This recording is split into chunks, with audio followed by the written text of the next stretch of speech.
Dueling. Dueling raisins. It's like you and me.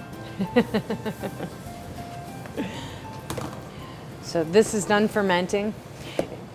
An enriched dough like this is a good dough to retard too. It makes handling a little bit easier, although we're doing this one straight through. It's a little bit on the softer side. Yeah.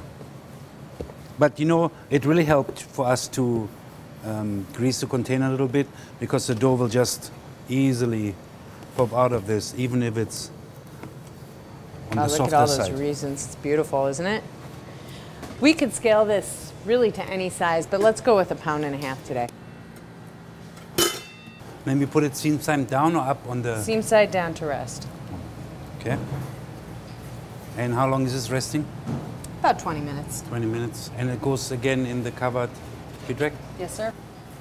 Dueling Raisins has been resting after it's been pre-shaped, and now we're going to final shape this. And again, this dough could be shaped up any way we might choose. We're going to go ahead and shape it up as a batard, however. So we'll take the dough, gently deflate it, fold it in thirds.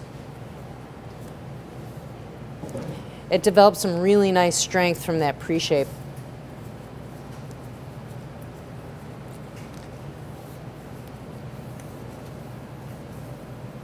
Tighten it up nicely, tapering the ends. And because we're going to proof this on a sheet pan, we'll do so seam side down.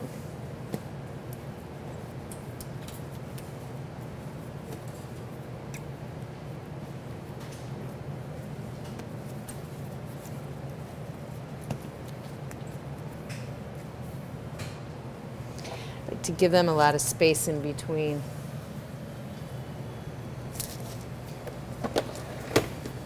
The Dueling Raisin is done proofing.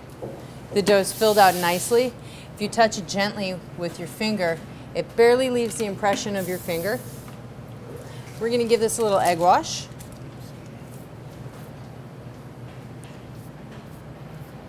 You know, egg wash is going to provide us a nice sheen to the bread.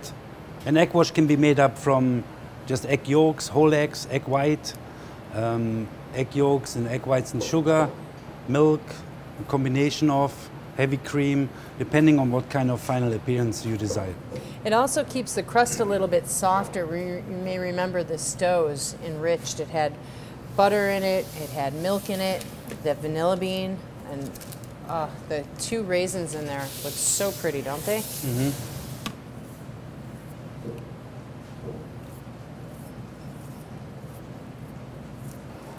Now it's important that you don't apply egg wash too heavy, otherwise you're going to have the appearance of scrambled eggs around, especially the side of the bread where the egg wash runs off. And I'm going to go back to the ones I did first to mark this so that it doesn't get too stuck. I'm just giving this vertical markings.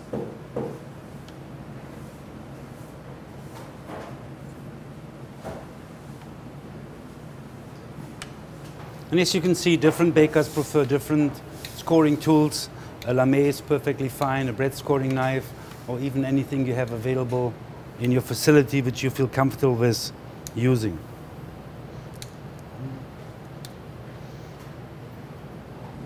Okay, these are ready to bake. They're going to bake at 350. We're going with a slightly lower temperature because we have a lot of fat in here, and as well as sugar, the eggs, the milk, all these things that are going to contribute to browning. You're going to see a nice discoloration of the pieces which have been egg washed and the scoring which is going to burst open a little bit. And you see how much tension the bread got because it's already expanding quite a bit. Okay, so let me put this in the oven.